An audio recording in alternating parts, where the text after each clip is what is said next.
magandang araw Pilipinas. Sa araw pong ito ay napakahalaga po ng ating pag-uusapan.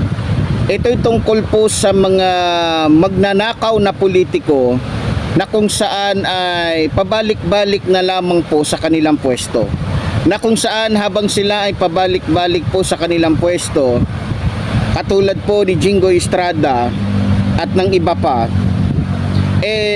pabalik-balik din po tayong ninanakawan o nawawalan ng malalaking halaga na pera. Alam nyo, sa totoo lang mga minamahal ko mga kababayan, nakakalungkot dahil yung mga magnanakaw na politiko, kaya po sila nakakabalik sa kanilang mga pwesto dahil ang totoo po niyan, ang may kasalanan po talaga niyan mga minamahal ko mga kababayan ay walang iba kundi tayo din. Paano ko po nasabi? Halimbawa na lamang po sa mga probinsya natin, kahit alam natin na yung politikong yan ay talamak kung magnakaw, grabe kung magnakaw sa pera ng taong bayan, bagamat marami tayong reklamo, bagamat marami tayong sinasabi tungkol sa kanyang mga kapalpakan, pero tuwing eleksyon, tignan ninyo, magbigay lang ng tag 5,000 yung kilala nilang mandarambong, magbigay lang ng tag 10,000 yung kilala nila na walang nagawang proyekto sa kanilang mga lugar, binoboto pa rin po nila. Bakit? Kasi nagbigay ng 10,000, kasi nagbibigay ng 15,000. Kaya kahit walang kwenta, kahit trapo, kahit masasabi na nating wala talagang kasilbi-silbing politiko na kung saan sarili lamang ang iniisip, ay binoboto pa rin natin. Kaya isa sa dahilan kung bakit walang mga proyektong nagagawa ang mga politikong korap sa ating mga bayan o sa ating mga probinsya, dahil tayo din naman ang may kasalanan. Paano pa nga naman niya gagastusin para sa proyekto yung pera na sana nakalaan sa mga proyekto, gayong namuhunan siya? At syempre, dahil maraming politiko na ginagawang negosyo ang pagiging o ang pagpasok sa politika, natural pag negosyante ka, kailangan mong tumubo. Kung gumastos sila sa probinsya ng 1 bilyon, natural hahakot yan ng 3 bilyon. May tubo, may interest pa. At syempre, kukuha sila ng para pang good time nila. 'Di ba? Kaya nakakalungkot na tayo mismong mga Pilipino ang nagiging dahilan kung bakit dumadami sila, kung bakit dumadami at nananatili pa rin sa mga pwesto nila yung mga politikong trapo, yung mga politikong masasabi nating talamak kung magnakaw at talagang masasabi nating buhaya sa lahat ng buhaya. Katulad na lamang po nito ni Jingoy Estrada. Alam nyo, bago po ito naging senador, bago po ito napunta dyan sa Senado, dati na po itong nakasuhan patungkol sa pagnanakaw sa pera ng bayan nung mayor pa lamang po ito. 'Di ba? Kaya nagtataka ako bakit hanggang ngayon ay politiko pa rin ito at nasa mataas na posisyon pa rin ito. 'Di ba? Alam nyo, ba't natalo si Jingoy Estrada sa San Juan? Bakit hindi na siya manalo-nalo bilang mayor? Kasi kilalang kilala na po siya eh. Alam na po ng mga taga San Juan at kilatis na nila kung anong uri ng pagkatao itong si Jingoy Estrada. Ngayon, siguro iniisip ni Jingoy Estrada, hindi pwede ito.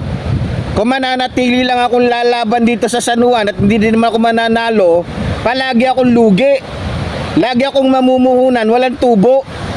Kaya ang ginawa niya, nagpaalipin sa mga Duterte. At syempre dahil nagpaalipin siya sa mga Duterte, nagpakatuta, nagpakaaso, naging sunod-sunuran. Kaya ngayon, hanggang ngayon siya ay senador pa rin.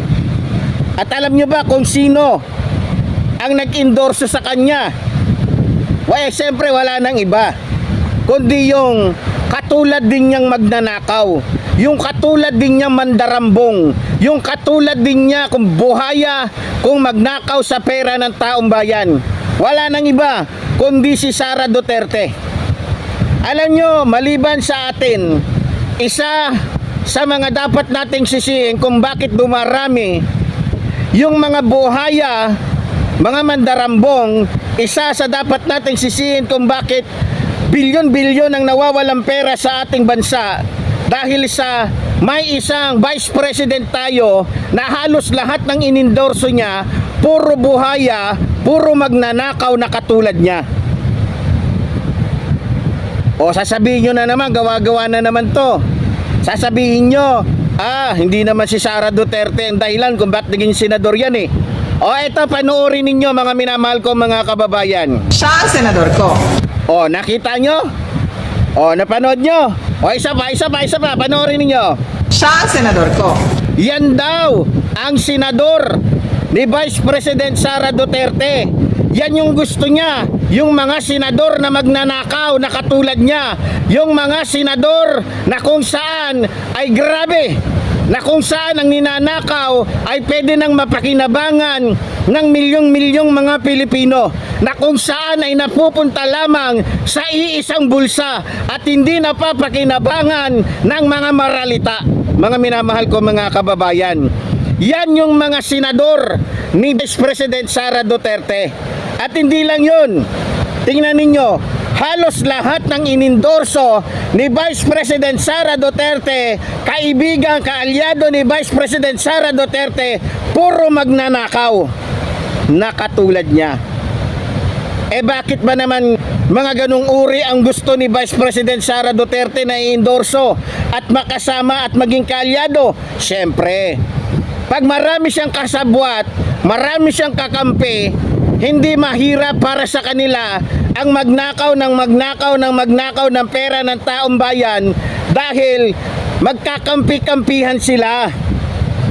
Kaya gusto ni Vice President Sara Duterte ng mga politikong magnanakaw katulad ni Chis Escudero, katulad ni Joel Villanueva, dahil siyempre may magtatanggol sa kanya, may magtatanggol kay Vice President Sara Duterte. Tignan nyo ano nangyayari ngayon sa Senado. Sino ba ang nagtatanggol dito kay Vice President Sara Duterte? Hindi ba't yung mga senador na mayroong mga kasong plunder? Hindi ba't yung mga politikong may kasong graft? Di ba yung mga politikong mayroong kasong malversation? Katulad na lamang ni Joel Villanueva. Tulad na lamang nitong magkapatid na Bilyar. Katulad na lamang nito pong ni Jinggoy Estrada at nitong ni Escudero. Yan yung mga gustong-gusto ni Vice President Sara Duterte na maging kaalyado dahil, di ba, maliligtas siya.